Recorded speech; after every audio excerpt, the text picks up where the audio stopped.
నమస్తే, welcome to TV6 news. నా పేరు తరంగిణి. ముందుగా బులెటిన్ లో హెడ్లైన్స్ చూద్దాం.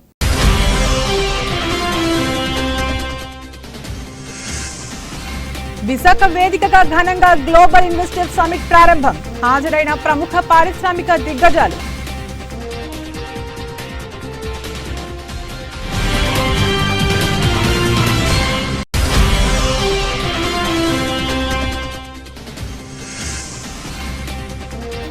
గ్రీస్ రైలు ప్రమాదంలో 57కు చేరిన మృతులు మరింత పెరిగే అవకాశం ఉందంటున్న అధికారులు.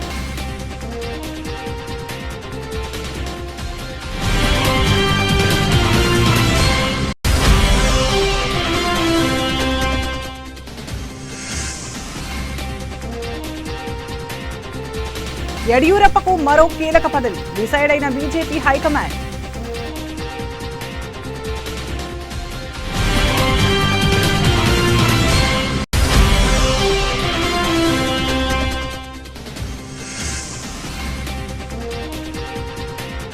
మహిళా రిజర్వేషన్ బిల్లు కోసం ఢిల్లీలో దీక్ష చేస్తా తెలిపిన ఎమ్మెల్సీ కవిత.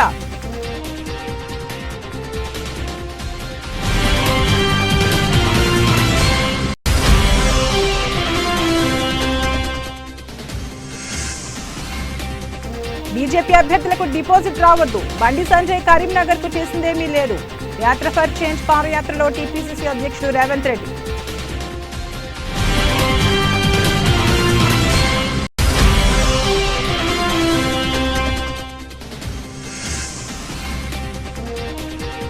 యాక్టర్లు ఆకలితో అలమటిస్తున్నారు. ఇంట్రెస్టింగ్ కామెంట్స్ చేసిన రణబీర్ కపూర్.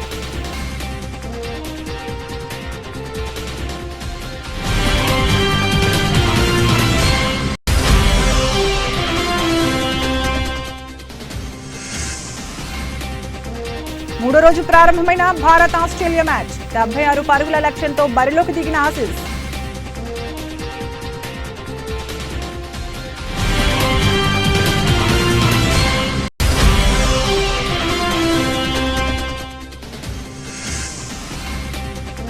నష్టాలతో ప్రారంభమై మార్కెట్లు. 59,000 దిగువకు చేరిన సెన్సెక్స్.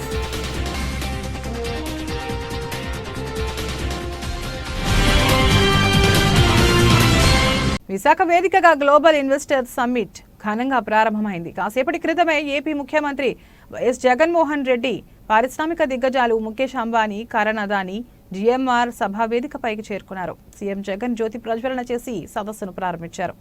2 రోజుల పాటు జరగనున్న ఇన్వెస్టర్ల సమిట్ కు ఏపీ ప్రభుత్వం భారీగా ఏర్పాట్లు చేసింది. 2 లక్షల కోట్ల రూపాయలు పెట్టుబడులు సాధించాలనే లక్ష్యంతో నిర్వహిస్తున్న ఈ సదస్సుకు దేశ విదేశాల నుంచి 10,000 మంది ప్రతినిధులు హాజరు కానున్నారు. సదస్సు కోసం ఏయూ ఇంజనీరింగ్ కాలేజీ ఆవరణలో ఏర్పాట్లు జరిగాయి. సదస్సుకు పలు దేశాల రాయబారులు, వాణిజ్య ప్రతినిధులు హాజరు కానున్నారు. సమిట్ ను ఉద్దేశించి 21 మంది పారిశ్రామికవేత్తలు మాట్లాడనున్నారు. కాగా ఏయూ ఇంజనీరింగ్ కాలేజీ మైదానంలోని 50 ఎకరాల్లో కేవలం వాహనాల పార్కింగ్కే 25 ఎకరాలు కేటాయించారు. మిగిలిన 25 ఎకరాల్లో 5 జర్మన్ హ్యాంగర్లు వేశారు. 4,000 మంది కూర్చునేందుకు వీలుగా ఓ పెద్ద హాలు, 50 మంది ఆసీనులు కావడానికి వేదికను సిద్ధం చేశారు. 4,000 మందికి భోజనాల కోసం మరో హాలు, సీఎం కోసం ప్రత్యేకంగా ఒక లాంజ్, చర్చలు, సమావేశాలకు మరో 2 హాళ్లు కేటాయించారు. అతిథుల కోసం నగరంలోని స్టార్ హోటళ్లలో 750కు పైగా సూట్ రూమ్లు బుక్ చేశారు. ఇవి కాకుండా మరో 1000 గదులు తీసుకున్నారు. విదేశీ అతిథుల వ్యక్తిగత అవసరాల కోసం కార్వాన్లు కూడా రప్పించారు. అన్ని దేశాల వారికి ఇష్టమైన ఆహార పదార్థాలు అందించేందుకు పేరొందిన హోటళ్ల చెఫ్లతో వంటకాలు చేయిస్తున్నారు. వీరందరికీ 3న సాయంత్రం ఆర్కే బీచ్లోని MGM పార్క్లో డిన్నర్ ఏర్పాటు చేశారు. కాగా ఇన్వెస్టర్ల సదస్సుతో పాటు నెలాఖరులో G20 సదస్సు కూడా నగరంలో నిర్వహించనున్న నేపథ్యంలో అతిథులను ఆకట్టుకునేలా 100 కోట్ల రూపాయలతో సుందరీకరణ పనులు చేపట్టారు. Honourable chief minister Shri YS Jaganmohan Reddy గారు,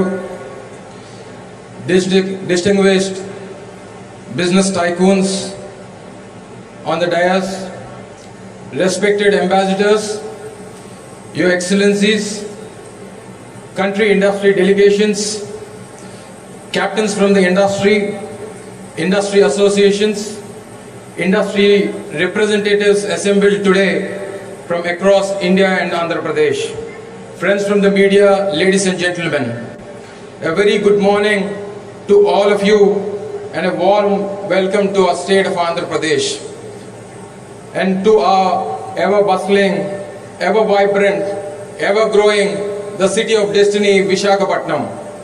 As we are assembled today for the Andhra Pradesh Global Investors Summit 2023 in Visakhapatnam, you will get a chance to hear about the remarkable advantages of the state, the varied opportunities that the state holds for investors from all walks of life. It is a very proud moment to each of us in the state to witness the remarkable response to the summit from all of you. Being on stage today with the who's who of the industry, Indian industry, and seeing the packed plenary hall today reflects the tremendous confidence that the business ecosystem has in the state of Andhra Pradesh, and also the leadership of our Honorable Chief Minister, the dynamic Y.S. Jagan Mohan Reddy Garu. Today, Andhra Pradesh is rapid. గ్రీస్లో 2 రోజుల క్రితం జరిగిన ఘోర రైలు ప్రమాదంలో మృతుల సంఖ్య 57కు చేరింది. మంగళవారం రాత్రి తెస్సాలే, లారిసా నగరాల మధ్య ప్యాసింజర్ రైలు, గూడ్స్ రైలు ఢీకొట్టుకున్నాయి. ఏథెన్స్ నుంచి తెస్సాలేకి వెళ్తున్న ప్రయాణికుల రైలు తెంపి సమీపంలో ఎదురుగా వస్తున్న కార్గో రైలును ఢీకొట్టింది. దీంతో చాలా బోగీలు పట్టాలు తప్పగా మరో 3 బోగీలకు మంటలు అంటుకున్నాయి. దీంతో ప్యాసింజర్ ట్రైన్ ప్రయాణిస్తున్న వారిలో ఇప్పటి వరకు 57 మంది మరణించారు. వారిలో 36 మంది సజీవ దహనమయ్యారు. మరో 85 మందికి పైగా గాయపడ్డారు. ఘటనా స్థలంలో సహాయక చర్యలు ఇంకా కొనసాగుతున్నాయి. ప్రమాద సమయంలో ప్యాసింజర్ రైల్లో 350 మందికి పైగా ప్రయాణికులు ప్రయాణిస్తున్నట్లు అధికారులు వెల్లడించారు. వారిలో 200 మందిని సహాయక సిబ్బంది సురక్షితంగా కాపాడారు. ప్రమాద తీవ్రత అధికంగా ఉండడంతో మృతుల సంఖ్య మరింత పెరిగే అవకాశం ఉందని చెప్పారు.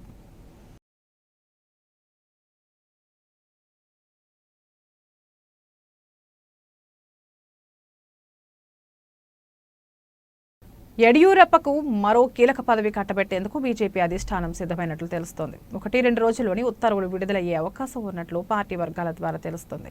బీజేపీ ఎన్నికల ప్రచార సమితి అధ్యక్షుడిగా యడియూరప్పను నియమించడం తెలిసినట్లు సమాచారం. 2 ఏళ్ల కిందట సీఎం పదవికి యడియూరప్ప రాజీనామా చేసిన విషయం తెలిసిందే.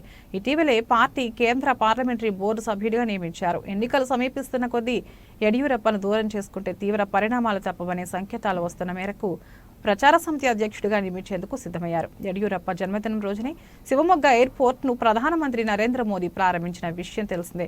యడియూరప్పకు పార్టీలో ప్రాధాన్యం ఇస్తున్నామనేందుకు ఇది ఉదాహరణగా ఉంది. బీజేపీకి దశాబ్దాల కాలంగా వీరశైవ లింగాయతుల మద్దతు ఉంది.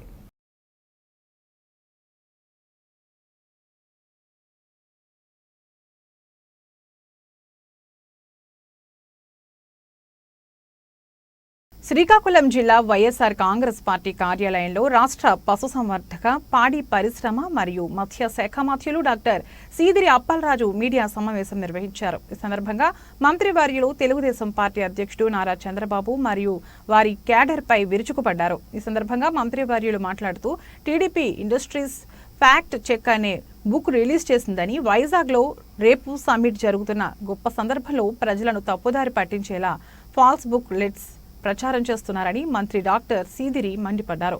సత్యం, రామలింగరాజు, కోనేరు ప్రసాద్, నిమ్మగడ్డ ప్రసాద్ ను వేధించామంటున్నారు. వారికి మాకు సంబంధం ఏంటని, చంద్రబాబు హయాంలోనే కదా వారిని వేధించిందని, మా మనిషి ముఖ్యమంత్రిగా లేరు కాబట్టి అబద్ధాలు ప్రచారం చేస్తామన్నట్లుగా ఉందని మంత్రి అన్నారు.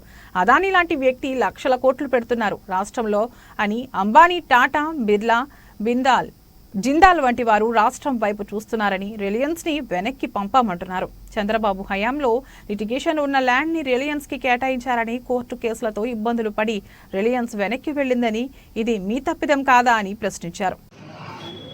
మొదటి పేర ఏముందండి? సత్యం రామలింగరాజు గారు, నిమ్మగడ్డ ప్రసాద్, కోనేరు ప్రసాద్, ఇవన్నీ పేర్లు పెడుతూ వాళ్ళు అన్ని విధాలా వేధించినామాట. సత్యం రామలింగరాజు గారు వేధింపులకి ఈ ప్రభుత్వానికి ఏమైనా సంబంధం ఉందా? ఒకసారి మనం గమనించాలి. సత్యం రామలింగరాజు గారు కంపెనీ ఇబ్బందుల్లో కూరుకుని ఎప్పుడది అది ఇబ్బంది పెట్టినటువంటి వ్యక్తులు ఎవరు? చంద్రబాబు హయాంలోనే కదా. మరి అలాగే కోనేరు ప్రసాద్ గాని, నిమ్మగడ్డ ప్రసాద్ గాని, వీళ్ళందరూ ఎవరి హయాంలో ఇబ్బందులు గురైనారు? ఎవరి వల్ల ఇబ్బందులు గురైనారు? నిమ్మగడ్డ ప్రసాద్ మీద నేరుగా కేసులు బనాయించినటువంటి నీచమైన చరిత్ర చంద్రబాబు ప్రభుత్వం. మరి ఈరోజు ఫ్యాక్ట్ షీట్లో వాళ్ళందరికీ జగన్మోహన్ రెడ్డి గారి ప్రభుత్వం వేధింపులు గురి చేస్తుందని చెప్పి అంటే అస్తపర్థం ఉండట్లేదు.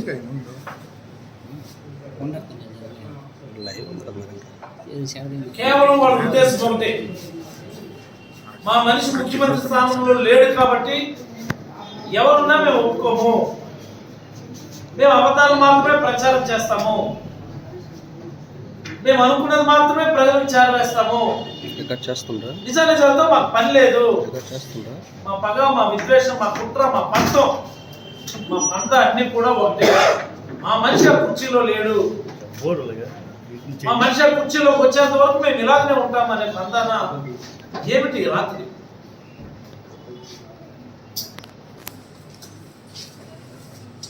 ఈ రకమైనటువంటి రాత్రులతో మీరు ఏం సాధిద్దాం అనుకుంటాం? అదాని లాంటి వ్యక్తి రోజు ఈ రాష్ట్రంలో వేల లక్షల కోట్లు పెట్టుబడి పెడతా ఉంటే ఒక్క రోజైనా రాసినాం రామోజీరావు గారు? అంబానీ లాంటి వ్యక్తి ముందుకు వస్తా ఉంటే రేపు కార్యక్రమానికి కనీసం దాన్ని ప్రజలకు చేరువ చేయాలని ఒక రోజైనా అనుకున్నాం? టాటాలు, బిర్లాలు,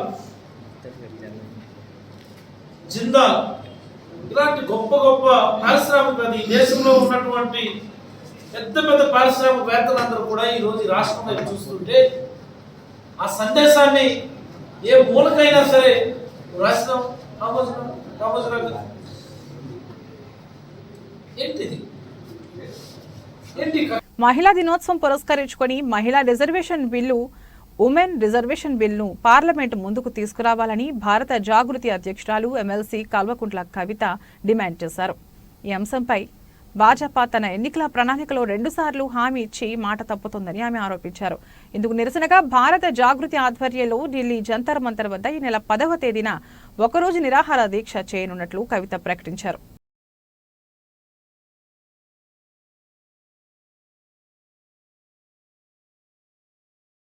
మంచు మనోజ్ వివాహం చేసుకోబోతున్నారు. భూమా మౌనికారెడ్డితో వివాహం జరగనుంది. రేపు రాత్రి 8:30 పెళ్లి ముహూర్తం కాగా ఇరు కుటుంబ సభ్యుల సమక్షంలో పెళ్లి ఫిక్స్ చేశారు.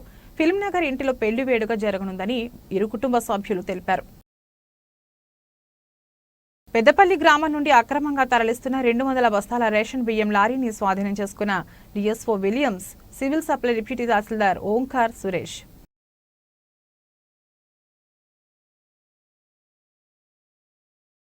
ఏపీలో ఈ నెల 13న ప్రభుత్వం సెలవు దినంగా ప్రకటించింది. ఉపాధ్యాయ పట్టభద్రుల ఎమ్మెల్సీ ఎన్నిక సందర్భంగా 13వ తేదీ సెలవు దినంగా ప్రకటిస్తూ రాష్ట్ర ఎన్నికల ప్రధానాధికారి, chief electoral officer CEO Mukesh Kumar Meena ఆదేశాలు జారీ చేశారు. ఉమ్మడి కృష్ణా, గుంటూరు జిల్లాలు మినహా అన్ని జిల్లాల్లోని షాపులు, స్కూళ్లు, ప్రభుత్వ, ప్రైవేట్ సంస్థలకు సెలవు ప్రకటిస్తున్నట్లు ఉత్తర్వులో పేర్కొన్నారు.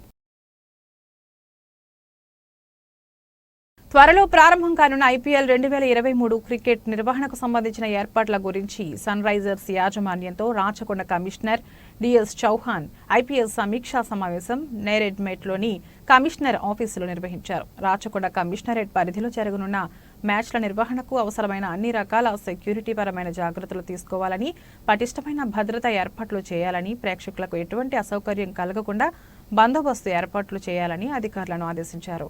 టికెట్ల పంపిణీలో ఎటువంటి గందరగోళం లేకుండా చూడాలని నిర్వహణ బృందానికి సూచించారు. ఈ కార్యక్రమంలో సన్ రైజర్స్ సీఈఓ షణ్ముగంతో పాటు DGP Malkajgiri Janaki, IPS ACP Naresh Reddy, Uppal inspector తదితరులు పాల్గొన్నారు.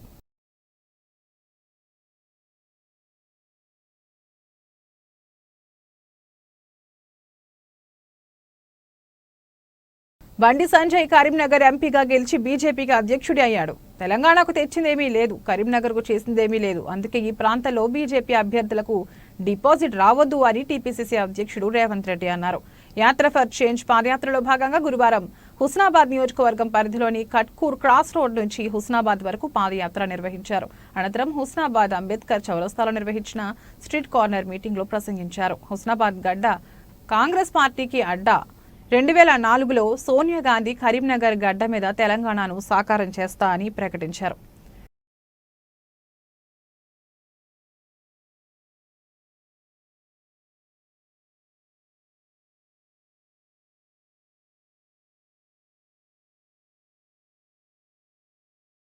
విజయవాడ కంటే ముందుగా గ్రామ పంచాయతీగా ఏర్పడి ఎంతో చరిత్ర కలిగిన జగ్గయ్యపేట పట్టణానికి ఇటువంటి సంబంధం లేని వ్యక్తుల విగ్రహాలను జగ్గయ్యపేటలో ఏర్పాటు చేయడానికి ఎటువంటి అభ్యంతరం చెప్పని తెలుగుదేశం పార్టీ నేతలు 5 దశాబ్దాల క్రితమే జగ్గయ్యపేటకు రక్షిత మంచినీటి పథకం ద్వారా పైప్ లైన్ల వ్యవస్థ మరియు విద్యుత్ సౌకర్యాన్ని కల్పించిన అభివృద్ధి ప్రదాత సర్దార్ సామినేని విశ్వనాథం విగ్రహం ఏర్పాటు చేయడానికి అభ్యంతరం చెప్పడం శోచనీయమని కేడీసీపీ బ్యాంక్ చైర్మన్ తన్నీరు నాగేశ్వరరావు అన్నారు.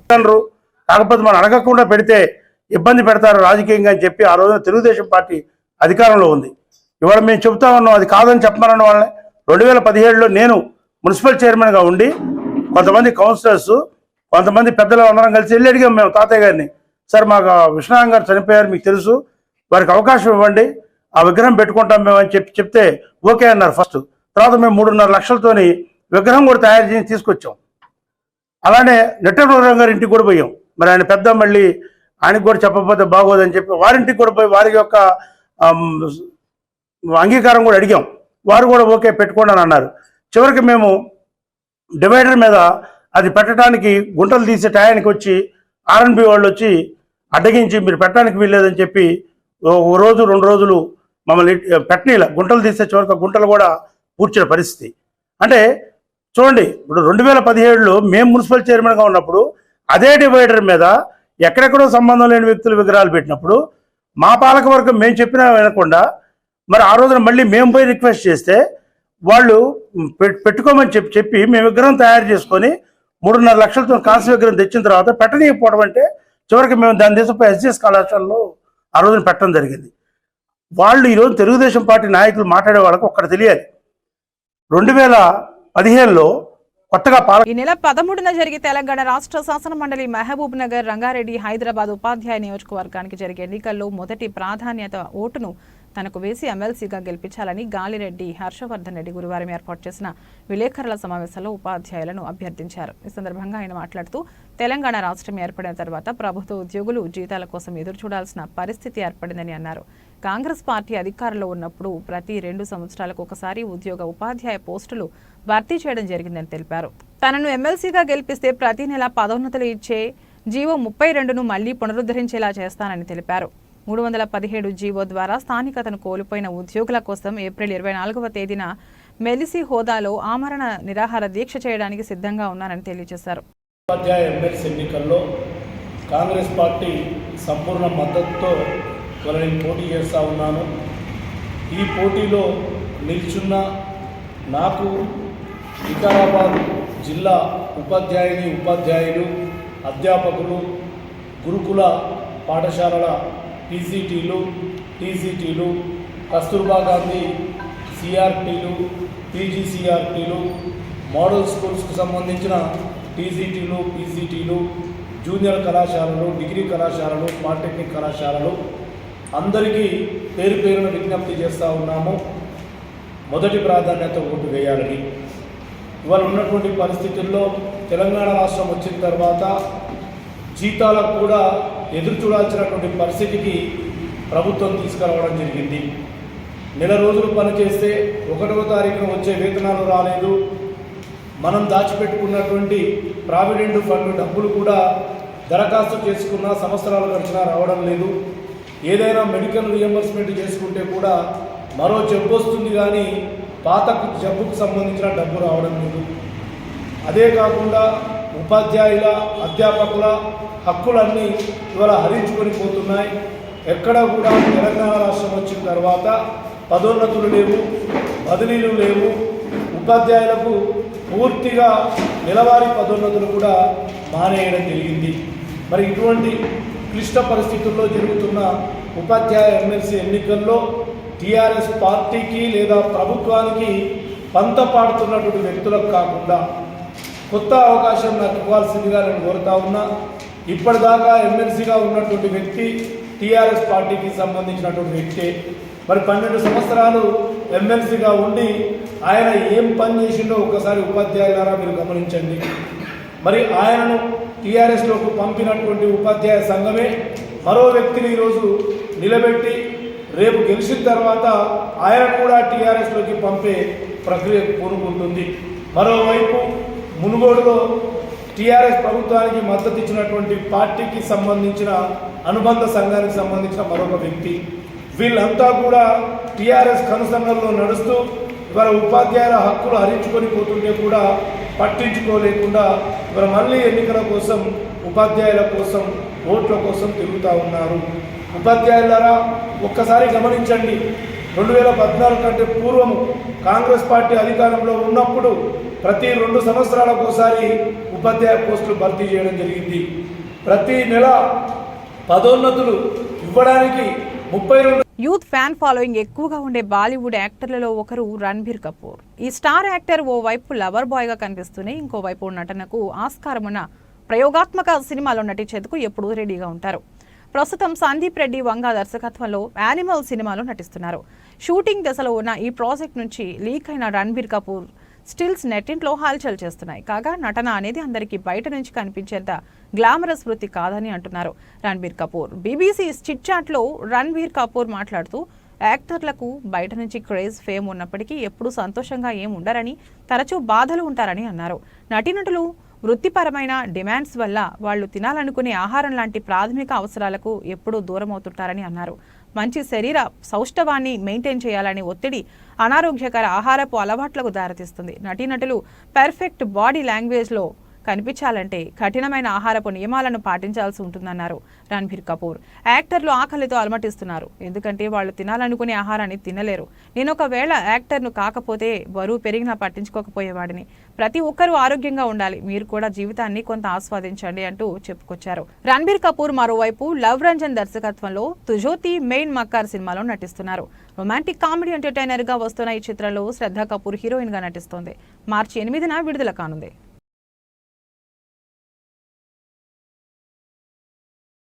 బులెటిన్ ముగించే ముందు హెడ్లైన్స్ మరోసారి.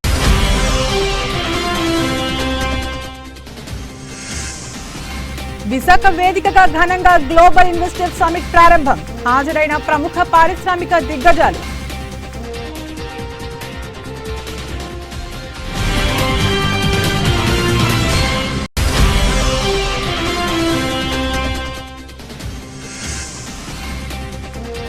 గ్రీస్ రైలు ప్రమాదంలో 57కు చేరిన మృతులు, మరింత పెరిగే అవకాశం ఉందంటున్న అధికారులు.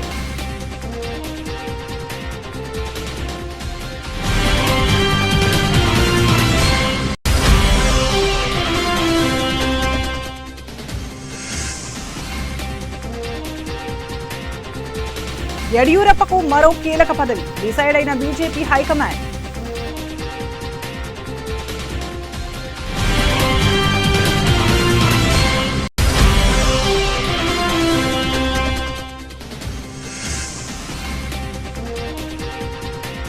మహిళా రిజర్వేషన్ బిల్లు కోసం ఢిల్లీలో దీక్ష చేస్తా తెలిపిన ఎమ్మెల్సీ కవిత.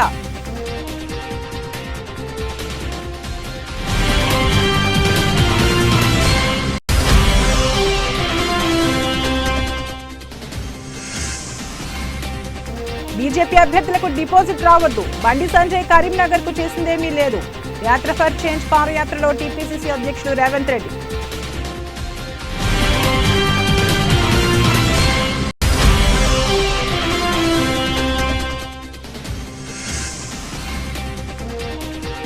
యాక్టర్లు ఆకలితో అలమటిస్తున్నారు, ఇంట్రెస్టింగ్ కామెంట్స్ చేసిన రణబీర్ కపూర్.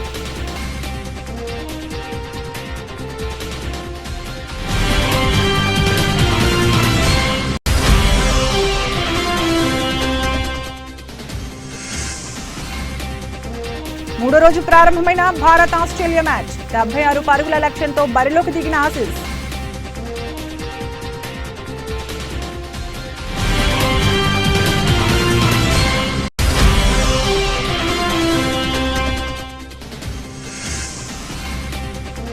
నష్టాలతో ప్రారంభమై మార్కెట్లు. 59,000 దిగువకు చేరిన సెన్సెక్స్.